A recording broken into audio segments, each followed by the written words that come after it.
Hello नमस्कार, स्वागत है साइंस जोन कोचिंग सेंटर में। तो आज हम पढ़ेंगे क्लास 10th का इतिहास का 20 वीवीआई ऑब्जेक्टिव क्वेश्चन देखेंगे, जो कि 2023 बोर्ड एग्जाम में पूछा जाएगा, यानी कल सोमवार को यही क्वेश्चन पूछा जा रहा है। तो वीडियो को मिस मत कीजिएगा, वीडियो के पूरे अंत तक बने रहिएगा।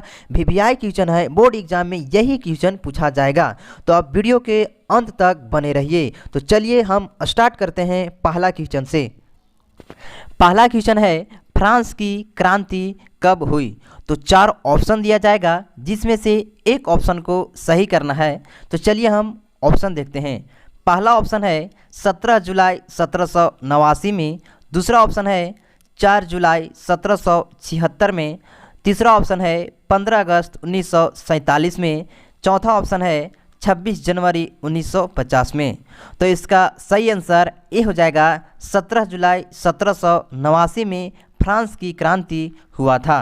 तो इसका राइट आंसर ये हो जाएगा।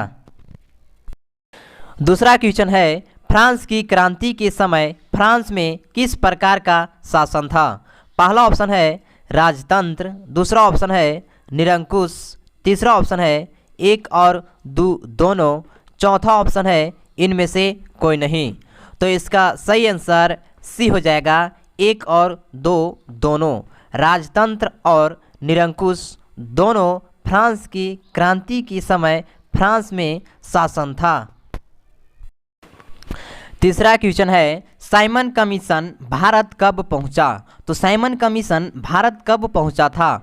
ऑप्शन है 1925 ईस्वी में, दूसरा ऑप्शन है 1930 ईस्वी में, तीसरा ऑप्शन है 1928 ईस्वी में, चौथा ऑप्शन है 1927 ईस्वी में। तो इसका सही आंसर सी हो जाएगा, 1928 ईस्वी में साइमन कमीशन भारत पहुंचा था। चौथा क्वेश्चन है, किसी राष्ट्र की सामूहिक पहचान को क्या कहते हैं? तो किसी राष्ट्र की सामूहिक पहचान को क्या कहते हैं? ऑप्शन है रूढ़िवाद, रूपक, राष्ट्रवाद, कल्पनादर्श। तो चौथा का राइट आंसर सी हो जाएगा, राष्ट्रवाद। किसी राष्ट्र की सामूहिक पहचान को राष्ट्रवाद कहते हैं। तो इसका सही आंसर सी हो जाएगा। पांचवा क्वेश्चन है, राष्ट्रवाद में एक निश्चित भौगोलिक क्षेत्र में रहने वाली जनता इनमें से किनके द्वारा जुड़ी होती है? तो पहला ऑप्शन है समान संस्कृति, दूसरा ऑप्शन है समान इतिहास एवं धार्मिक मान्यताएं, तीसरा ऑप्शन है भाषा और लोक परंपरा, चौथा ऑप्शन है इनमें से सभी। तो इसका सही आंसर डी हो जाएगा, इनमें से सभी। क्वेश्चन नंबर 6 है, एक महान सेनानायक नेपोलियन बोनापार्ट को फ्रांस का क्या घोषित किया गया था? ऑप्शन है प्रधानमंत्री, सम्राट, राष्ट्रपति, ड्यूक। तो इसका सही आंसर बी हो जाएगा, सम्राट। नेपोलियन बोनापार्ट को फ्रांस का सम्राट घोषित किया गया था। क्वेश्चन नंबर 7 है, यह किसका कथन है, जब फ्रांस छींकता है तो बाकी यूरोप को सर्दी जुकाम हो जाता है? तो यह किसका कथन है? ऑप्शन है मैथ्सिनी, मेटरनिक, बिस्मार्क, रूसो। तो इसका सही आंसर बी हो जाएगा, मेटरनिक। यह मेटरनिक का कथन है, जब फ्रांस छींकता है तो बाकी यूरोप को सर्दी जुकाम हो जाता है। क्वेश्चन नंबर 8 है, जर्मनी के एकीकरण में प्रमुख भूमिका निभाने वाले बिस्मार्क कहाँ के चांसलर थे? तो पहला ऑप्शन है ऑस्ट्रिया, दूसरा ऑप्शन है बर्लिन, तीसरा ऑप्शन है प्रासा, चौथा ऑप्शन है म्यूनिख। तो इसका सही आंसर सी हो जाएगा, प्रासा। जर्मनी के एकीकरण में प्रमुख भूमिका निभाने वाले बिस्मार्क प्रासा के चांसलर थे। नवा क्वेश्चन है, प्रथम विश्व युद्ध कब से कब तक हुआ? तो पहला ऑप्शन है 1916 से 1920, दूसरा ऑप्शन है 1914 से 1918, तीसरा ऑप्शन है 1939 से 1945, चौथा ऑप्शन है 1912 से 1918। तो इसका सही आंसर बी हो जाएगा। 1914 से 1918 तक प्रथम विश्व युद्ध चला था। क्वेश्चन नंबर 10 है 1918 से 20 में भारत में कौन सी महामारी फैली? तो पहला ऑप्शन है मलेरिया, दूसरा ऑप्शन है फ्लू, तीसरा ऑप्शन है हैजा, चौथा ऑप्शन है कोरोना। तो इसका सही आंसर बी हो जाएगा फ्लू। 1918 से 1920 के बीच भारत में फ्लू जैसी महामारी बीमारी फैल गई।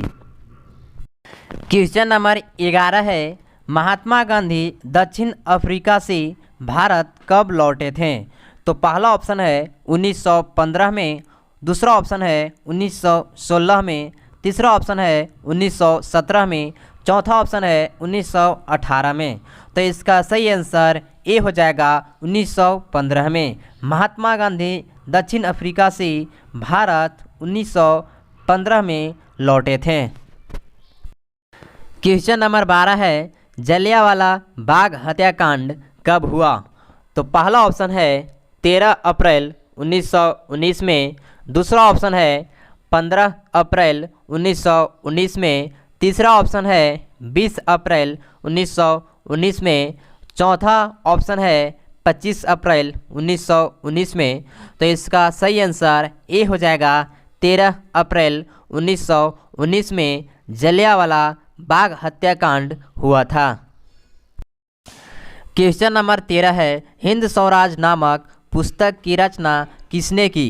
ऑप्शन है पंडित जवाहरलाल नेहरू, महात्मा गांधी, डॉक्टर राजेंद्र प्रसाद, बाल गंगाधर तिलक।